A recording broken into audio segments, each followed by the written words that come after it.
So देखिए, suppose we have three sets. One is say x, this set is y, this set is z,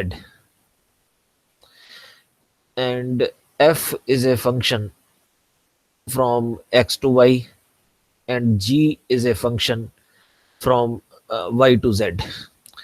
Suppose here we have 4 points whose image is collection of 3 points here. These two have one image, this is another image, and this is another. So these 4 points are called domain of this function. Domain is where the function is defined. And these 3 points are called range of the function. And in y set, suppose there are some more points, and g is defined on these points. So suppose these points are y1, y2, y3, y4, y5, and g is defined on these 5 points. Suppose this is again z3. Now we want to compute the function from x to z whose name is g of f. So जो ये function बाद में लिखा है इसको इधर पहले लिखना है और ये f को बाद में. तो ये अप्लाई कैसे करना है किसी पॉइंट पे? g of f at some x will be defined as, first apply this f function and on the answer apply g. So this is g of fx. For example, g of f, I want at some of these points here. Suppose x3 पे compute करना है. g of f x3 वो आएगा g of f x3 which is equal to g of, now fx3 is this number y3. So on y3 g is defined by this z2. So this is z2. So g of f sends this point x3 to this z2. मैं ये कह रहा हूं कि if a range of this inside function, range of f is a subset of domain of g, this implies domain of gof is same as domain of f. कि ये सारे points पे ये कैलकुलेट किया जा सकता है gof function. But if a range of f is not a subset of domain of g, कि मान लीजिए अगर ऐसा हो कि g इस पे डिफाइंड नहीं है y2 पे, domain of g is just these points y3, y4, y5. So these are domain. So now range of f is not subset of domain of g. Then what is domain of g of f? ये अब कितना आएगा? तो आपने पहले ये चीज notice करना है कि अब इस सिचुएशन में अगर मैं x1 पे g of f कंप्यूट करना चाहूं तो क्या मैं कर सकता हूं? g of f at x1. तो देखिए g of f x1 आएगा. अब g of f x1 पे जब फंक्शन f अप्लाई किया तो मेरा आंसर ये लिखा हुआ है y2. तो यहां आ जाएगा y2 gy2. अब gy2 इस y2 पे जो डिफाइन किया हुआ था वो तो मैंने मिटा दिया. Now I don't know value of g at y2, so it means this is not defined. तो इसका मतलब फिर डोमेन का पार्ट आएगा क्या? तो डोमेन का पार्ट वो वाले पॉइंट आएंगे अगर अब ये इसका सबसेट है नहीं. तो मैं इन दोनों की इंटरसेक्शन कर देता हूं कि range of F intersection domain of G, intersection करने के बाद इसका ले लेते हैं इनवर्स इमेज, ये जो सेट आ जाएगा ना, that will be domain of G of F. अब इस एग्जांपल में देखिए, रेंज ऑफ एफ और डोमेन ऑफ जी की इंटरसेक्शन क्या है। रेंज ऑफ एफ, रेंज क्या क्या चीजें हैं, रेंज मतलब जो इमेज है, image this y2 is image, और क्या इमेज है, y3 y4, these are images, y3 y4, ये सारे तो इमेजेस है रेंज ऑफ एफ। और डोमेन ऑफ जी, कि डोमेन का मतलब है जहां पे मैं फंक्शन कंप्यूट कर सकता हूं, तो जी मैं किस पे कंप्यूट कर सकता हूं, यहां पे मैंने y3 y4 और y5 तीन पॉइंट पे कंप्यूट किया हुआ है, y3 y4 y5 पे कंप्यूट किया हुआ है। इनकी इंटरसेक्शन कर दो, range of F intersection domain of G, intersection करके क्या आएगा, ये y3 y4 इधर भी है, y3 y4 इधर भी है, तो इंटरसेक्शन करके मेरा आंसर आ गया y3 y4। तो अब इसका प्री इमेज ले लो, F inverse of this thing, range of F intersection domain of G. तो y3 y4 का प्री इमेज क्या है, y3 का प्री इमेज है दिस x3, y4 का प्री इमेज है x4, तो दिस इज x3 x4। तो ये x3 x4 दो पॉइंट ऐसे हैं जिसपे आप ये फंक्शन कंप्यूट कर सकते हो g ऑफ f। सो मेरे पास एक फंक्शन दिया हुआ है, let f of x is equal to, ये fx दिया हुआ है, and gx is another function,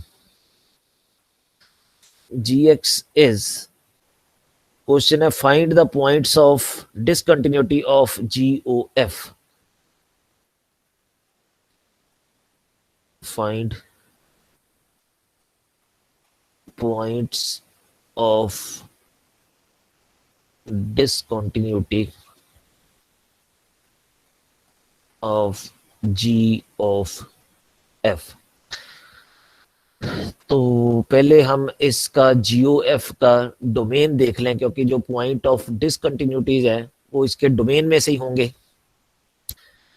तो इसमें जो फंक्शन का डोमेन है f का, डोमेन ऑफ f, ये मेरे को दिया कि function is defined between 0 to 3, so function is defined from 0 to 3, ये इसका डोमेन है। और इसका रेंज कितना है, रेंज ऑफ f, रेंज है कि इमेजेस का सेट, अगर x वैल्यू पुट करेंगे तो मेरा आंसर आ रहा है 2x, तो when x is between 0 and 2, fx will be between 0 and 4। और सिमिलरली दूसरे केस में when we x lies in 2 and 3, f of x is x square, मतलब 4 and 9 आ जाएगा इसका स्क्वायर। तो 2x की वैल्यू जो है, रेंज या तो 2x है या उसका इमेज x स्क्वायर है। 2x जो है वो 0 to 4 के बीच है, और x स्क्वायर जो है वो मेरा 4 और 9 के बीच है। तो इसका मतलब जो मेरा इमेज सेट है fx, वो मेरा इमेज सेट 0 से लेके 9 तक है, इन दोनों को कंबाइन कर लो, कि इसका मतलब जो मेरा रेंज है वो फंक्शन का 0 से 9 तक है। अब इसका g का डोमेन देखते हैं, मतलब डोमेन का मतलब जिसपे g डिफाइंड है, gx is defined when x is from 0 to 9। तो ये जो डोमेन ऑफ g है, दिस इज 0 to 9। तो ये मेरे पहले वाली कंडीशन लग रही है, range of f is subset of domain of g।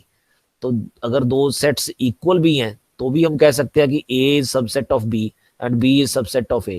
तो इसको मैं ऐसे भी लिख सकता हूँ, सबसेट और equal to a। So now range of f is contained in domain of g, so this implies जब मैं ये फंक्शन कैलकुलेट कर दूंगा, कौन सा फंक्शन कैलकुलेट कर दूंगा, GOF, तो GOF का डोमेन कितना आएगा मेरा, GOF का domain will be equal to domain of this function f, inside वाला जो फंक्शन है। So this is domain of f this is equal to 0 to 3। अभी मैंने ये फंक्शन आपको कंप्यूट करके दिखाना है, एक्चुअल में GOF है क्या फंक्शन। अभी मैंने सिर्फ इसका डोमेन कैलकुलेट किया कि GOF जो है वो 0 से लेके 3 तक होगा उसका डोमेन, जो F का डोमेन है। तो अब ध्यान से देखना सॉल्यूशन। तो मैंने कंप्यूट करना है जी। अच्छा, एग्जाम में ये ध्यान रखना कि FOG पूछा है या GOF, ये दो अलग अलग चीजें हैं, FOG और GOF। अब यहाँ पे हमें GOF पूछा हुआ है, तो G of F X is equal to, तो पहले F अप्लाई करना है फिर G अप्लाई करना है। So this is G of FX, और FX की इसमें वैल्यू डाल देनी है। अब FX की जितनी वैल्यू है वो यहां पुट कर देनी है, लेकिन अब FX की तो दो वैल्यूज है, FX की वैल्यू 2x है, FX की वैल्यू x स्क्वायर है। तो अब मैं कौन सी वैल्यू पुट करूं, FX की वैल्यू मैं 2x पुट करूं या x स्क्वायर पुट करूं। अब क्योंकि दो वैल्यूज दो डिफरेंट इंटरवल्स पे है, तो इसका मतलब मेरे को दोनों वैल्यूज 1 by 1 करके पुट करनी पड़ेंगी। तो एक बार वैल्यू FX की पुट कर दो 2x, so this is G of 2x। तो ये वैल्यू कब वैलिड है, when x lies in 0 to 2, so 0 less than और equal to x less than और इक्वल टू 2। अब इस f की दूसरी वैल्यू पुट कर दो, f की दूसरी वैल्यू है x square, so G of x square. तो ये x स्क्वायर वैल्यू कब है, when x lies between 2 to 3, 2 less than x less than और इक्वल टू 3। तो ये मैंने वो पुट कर दी f की वैल्यू। उसके बाद एग्जांपल में क्या किया था, जब f की वैल्यू पुट कर दी फिर उस पर g कंप्यूट करना है। तो अब ये g 2x पे भी कंप्यूट करना है, g x स्क्वायर पे भी कंप्यूट करना है। अब ये जो 2x और x स्क्वायर है ये मेरे इमेजेस है, मतलब ये मेरा रेंज है f का, तो f के रेंज के ऊपर ये g अप्लाई करना है। और ये जो मैंने चीज लिखी हुई है ये मेरा फंक्शन का डोमेन है f का। तो अब मैं g कंप्यूट करता हूं।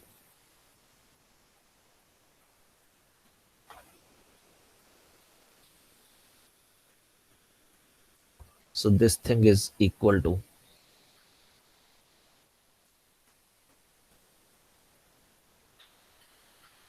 अब देखिए कि g जो है g ऑफ 2x के लिए भी दो वैल्यूज है। अब g of x square root of x भी है, g ऑफ x x का हाफ भी है। तो अब मैं इन दोनों में से कौन सी वैल्यू चूज करूं, तो वो ये कि मैंने दो वैल्यूज चूज करनी है, एक बार पहले वाली एक बार दूसरे वाले। तो मैं पहले g ऑफ 2x ये वाला चूज कर लेता हूं कि रूट 2x, पर ये वैल्यू कब है, GOFX root x when x lies between 0 and 1। So यहाँ x की जगह 2x है, तो मैं यहाँ पे लिखूंगा g of 2x is root 2x when 2x lies between 0 and 1, 0 and 1। फिर g of 2x की दूसरी वैल्यू पुट कर देता हूं, g of 2x की दूसरी वैल्यू है 2x by 2 या हाफ 2x। और ये वैल्यू कब है, when 2x lies between 1 and 9, 1 and 9। अच्छा, तो ये जो मेरी चीज है, जो मैंने वैल्यूज दो पुट की हैं वो इस डोमेन के लिए पुट की हैं। So these two thing along with this condition x must lie in 0 to 2।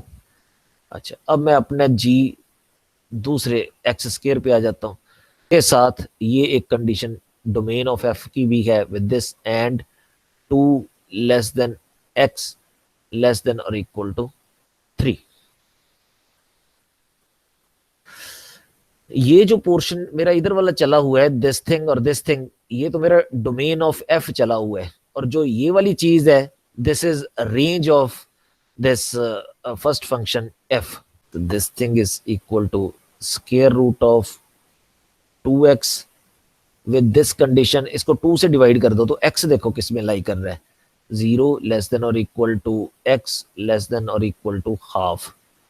फिर इधर मेरे पास आ गया x, यहाँ भी 2 से डिवाइड कर दो तो 1/2 less than x less than और equal to 9/2 with this condition, ये जो ऊपर वाली है 0 लेस देन और equal to x less than और इक्वल टू 2. दूसरी साइड पे यहाँ पे x देखना है, वो इसका स्क्वायर रूट कर दो. सो यहाँ इधर x स्क्वायर का स्क्वायर रूट किया तो मेरे पास यहाँ वैल्यू है x with this condition. So now when x square less than और equal to 1, this implies x lies between -1 and 1. कोई भी नंबर -1 और 1 के बीच है उसका स्क्वायर करेंगे, that will be less than 1. तो अब यहाँ पे जब स्क्वायर से मैं स्क्वायर रूट करूंगा तो मेरा आ जाएगा answer x lies between -1 and 1. और इधर x square by 2, x square by 2.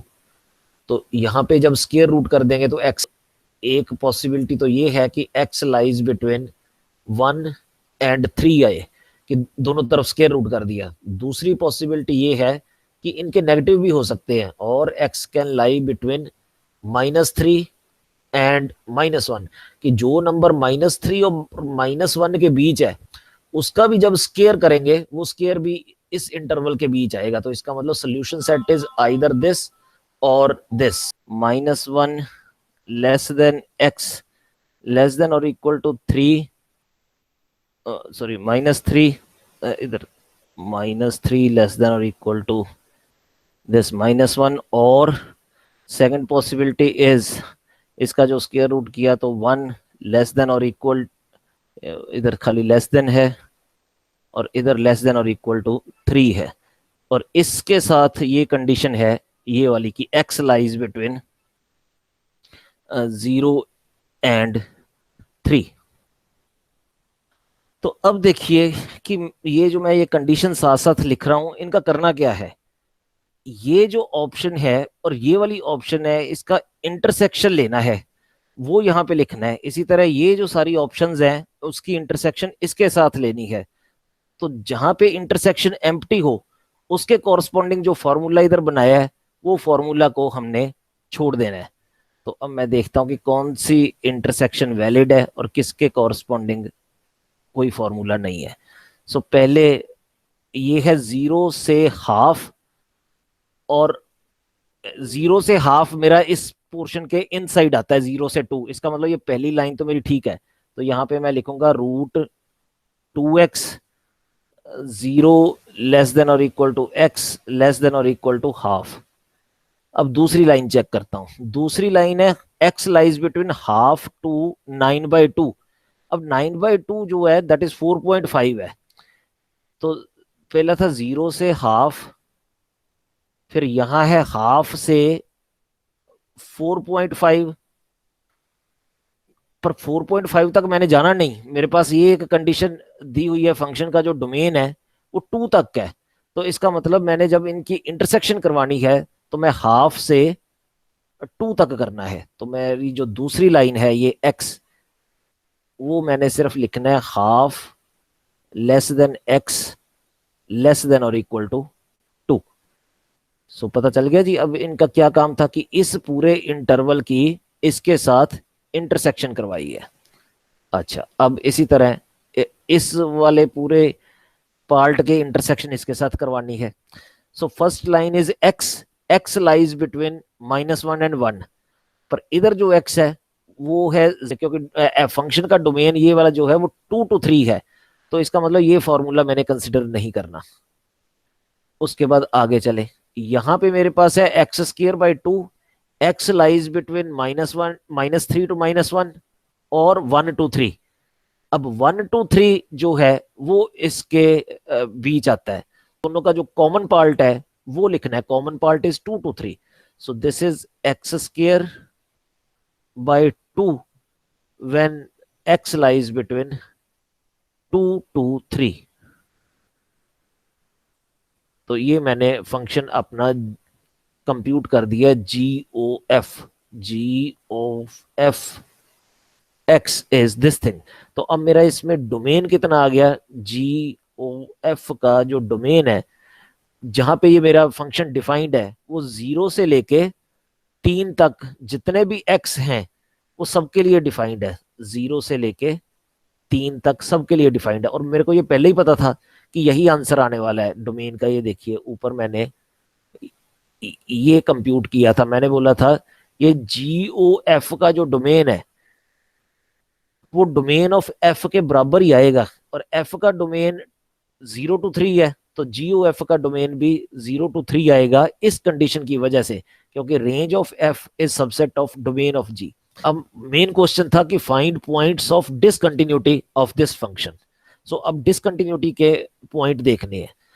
तो मैंने आपको कंटिन्यूटी में कुछ रूल्स बताए हुए हैं कि अगर कोई पॉलिनोमियल है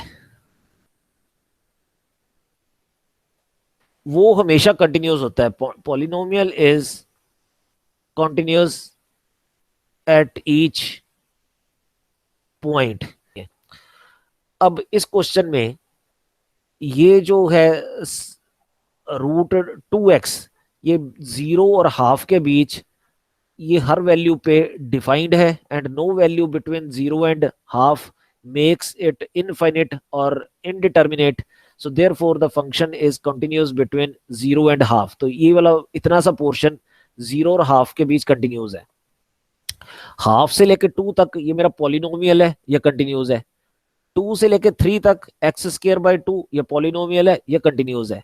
इसका मतलब डिसकंटिन्यूटी के जो पॉइंट है वो कौन से हो सकते हैं, जहां पे फॉर्मूला चेंज हो रहा है।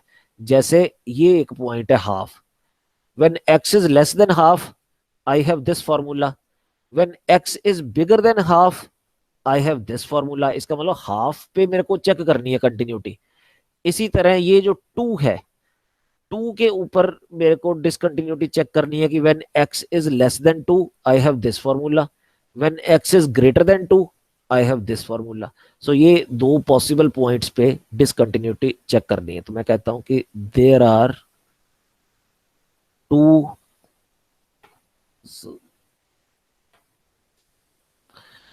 There are two possible points of discontinuity, that is x equal to ½ and x equal to 2। So पहले हाफ पे चेक करते हैं। सो कंटिन्यूटी की डेफिनेशन है limiting value is equal to actual value. तो मैं इसकी लिमिट कैलकुलेट करता हूँ, right hand limit and left hand limit. Right hand limit at x equal to 1/2। so this is a limit x tend to ½ plus fx। so this thing is equal to limit, अब when x is bigger than ½ तो fx लिखना है। So when x is bigger than half fx की value, मेरा function इस time जी O F है तो मैं जी ओ एफ का लिख रहा है। So when x is bigger than half तो ये जो फंक्शन है इसकी वैल्यू x है, तो मेरे पास आ जाएगा x टेंड टू ½ प्लस, तो क्योंकि ये पॉलिनोमियल है सीधा ही पुट कर देना है तो मेरा लिमिट आ गई ½ अब हम कैलकुलेट करते हैं left hand limit at x equal to 1/2। so limit x tend to ½ minus g of f x is equal to limit x tend to ½ minus, half minus का मतलब है कि x is less than ½ so when x is less than ½ we have this rule। तो यहाँ पे √2x put कर देना है, तो अब इसमें भी डायरेक्ट हाफ पुट कर देंगे तो मेरे पास √1 आंसर 1 आएगा। सो ये देखो कि right hand limit is not equal to left hand limit, so limit does not exist। if limit does not exist implies this GOF is not continuous at x equal to ½ तो एक तो मैंने point of discontinuity find out करके बता दिया कि x equal to half is a point of discontinuity. Next question वो पूछता है कि tell the type of discontinuity. तो मैंने आपको 3 टाइप्स ऑफ डिसकंटिन्यूटी बताई थी। इसमें फर्स्ट टाइप ऑफ डिसकंटिन्यूटी ये है कि राइट हैंड लिमिट और लेफ्ट हैंड लिमिट जो है वो अगर इक्वल ना हो तो this kind of discontinuity is called discontinuity of first kind. तो अब अगर लेफ्ट और राइट लिमिट 2 पॉइंट पे कैलकुलेट करोगे ना तो आप देखोगे कि लेफ्ट और राइट लिमिट सेम आएगी, क्योंकि इधर 2 पुट करोगे तो पॉलिनोमियल है, डायरेक्ट 2 पुट कर देना है, तो ऊपर से वाले फॉर्मूले से आंसर 2 आएगा। नीचे वाले फार्मूले से जब x को 2 पुट करेंगे तो 2 square 4, 4 divide by 2 is 2। So 2 is not a point of discontinuity. So 2 पे राइट और लेफ्ट लिमिट और एक्चुअल वैल्यू भी 2 है, तो लिमिटिंग वैल्यू और actual value at 2 is 2। so function is continuous at 2, so there is only one point of discontinuity, that is 1/2। ये question readable है जी। So question है, by using intermediate value theorem show that this equation, so this is equation in x, a over x minus lambda 1 plus b over x minus lambda 2 plus c over x minus lambda 3 equal to 0 has a real root in each of the intervals lambda 1 lambda 2 and lambda 2 lambda 3, where a b c are positive numbers and lambda 1 less than lambda 2 less than lambda 3। तो वो suitable function कौन सा है, वो ये है, मैं कहता हूं कि let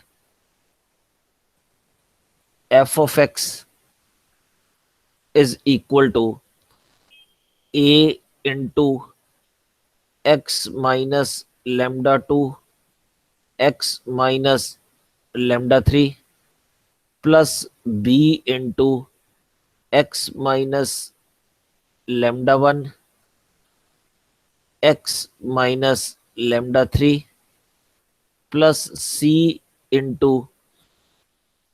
x minus lambda 2 x minus lambda 3।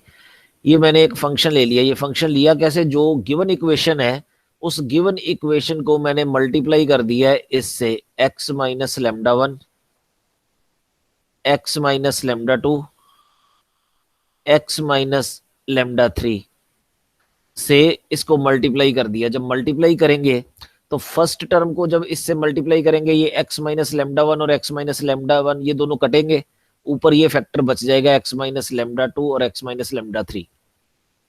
Similarly जब इस फैक्टर को इस सेकंड टर्म के साथ मल्टीप्लाई करेंगे the x minus lambda 2 factor will get cancelled and the second term we shall get is b into x minus lambda 1 into x minus lambda 3। Similarly third term x minus lambda 3 cancel हो जाएगा और हमारे पास बचेगा c x minus lambda 2 x minus lambda x minus lambda 1 lambda 2 आएगा, क्योंकि lambda 3 तो यहाँ पे कटेगा तो यहाँ पे आएगा this is x minus lambda 1 and x minus lambda 2। तो ये एक फंक्शन पे हम इंटरमीडिएट वैल्यू थ्योरम लगाते हैं। अब मैं कहता हूं कि व्हाट इज f lambda 1। सो जहां जहां x है ना वहां पे lambda 1 पुट कर दो। तो यहाँ पे मेरे पास जब lambda 1 पुट करेंगे lambda 1 माइनस lambda 2, तो lambda 1 is left of lambda 2, it means this lambda 1 is less than lambda 2, ये हमें दिया हुआ है वैसे lambda 2 is less than lambda 3। तो जब इस इक्वेशन में x को lambda 1 पुट करेंगे तो जो ये वाला फैक्टर है पहले वाला फैक्टर, ये फैक्टर मेरा नेगेटिव हो जाएगा, दिस थिंग इज नेगेटिव। और दूसरा इसमें अब अगर lambda 1 पुट करेंगे lambda 1 और ये भी lambda 3 से छोटा है तो ये भी मेरा नेगेटिव आएगा। इसमें जब x को lambda 1 पुट कर देंगे तो ये lambda 1 माइनस lambda 1 जीरो आ जाएगा, zero multiplied by anything is zero, तो whole thing will be zero. Similarly इधर जब x को lambda 1 पुट करेंगे तो ये जीरो हो जाएगा। It means f lambda 1 will be ये positive negative into negative positive and a b c, ये देखिए ये ऊपर ये पहले से ही पॉजिटिव नंबर दिए हुए हैं, so a is positive, so positive into negative, ये whole product will be positive. उसके बाद एफ लैम्डा टू कैलकुलेट करें।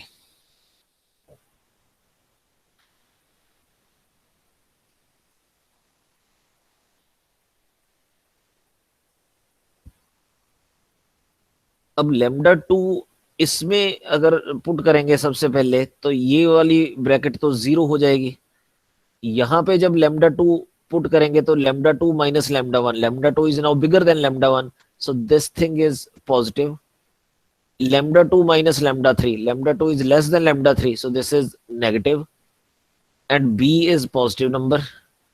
और इस ब्रैकेट में भी जब lambda 2 पुट करेंगे, lambda 2 minus lambda 2 is 0, 0 multiply anything is 0, तो ये चीज 0 हो जाएगी। तो एक फैक्टर 0 है, इधर वाला भी 0 है, बाकी ये पॉजिटिव इंटू नेगेटिव, तो ये प्रोडक्ट होकर नेगेटिव साइन आएगा। So F of lambda 2 is negative.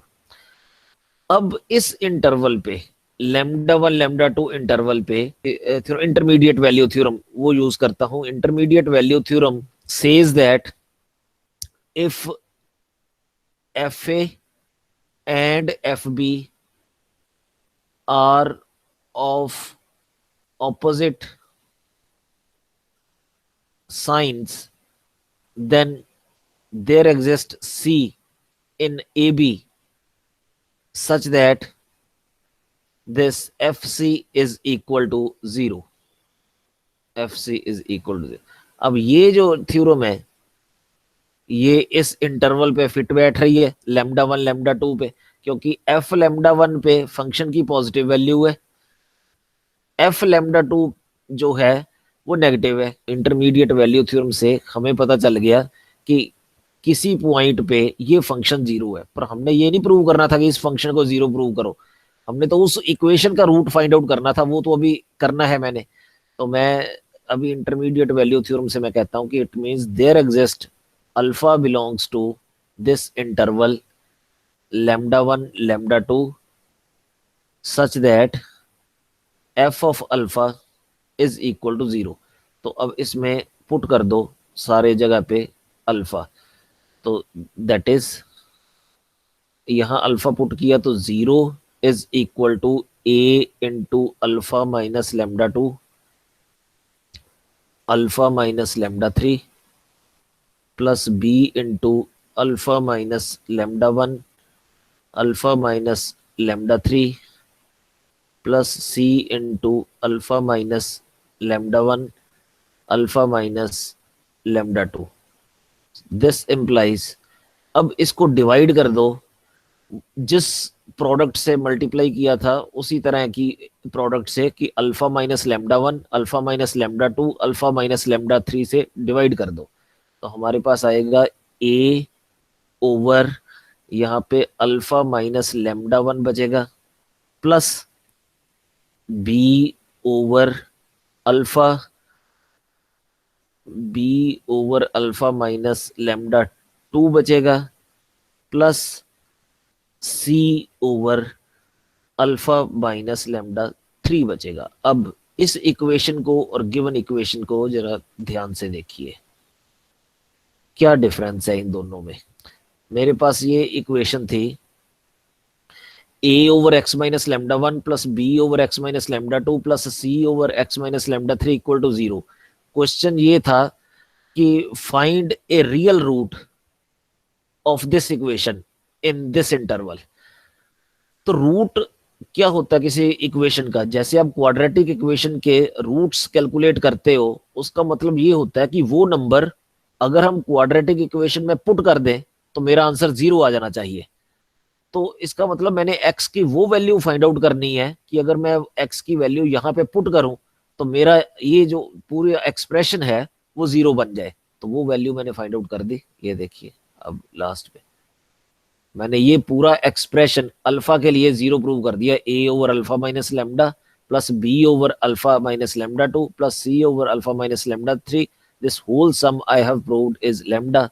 So this shows me that, so this implies alpha is a root of a over x minus lambda 1 plus b over x minus lambda 2 plus c over x minus lambda 3 is equal to 0, and this alpha we have also proved that this lies between lambda 1 and lambda 2. तो similarly दूसरे interval के लिए भी यही काम करना है कि एक बार इसी फंक्शन में एफ लेमडा 2 कैलकुलेट करो, वो जो कि पहले ही कैलकुलेट किया हुआ है. So F lambda 2 is negative. F lambda 3 calculate करो. जब यहाँ पे लेमडा 3 पुट करेंगे ये सारे फैक्टर पॉजिटिव पॉजिटिव पॉजिटिव आएंगे. So this is positive.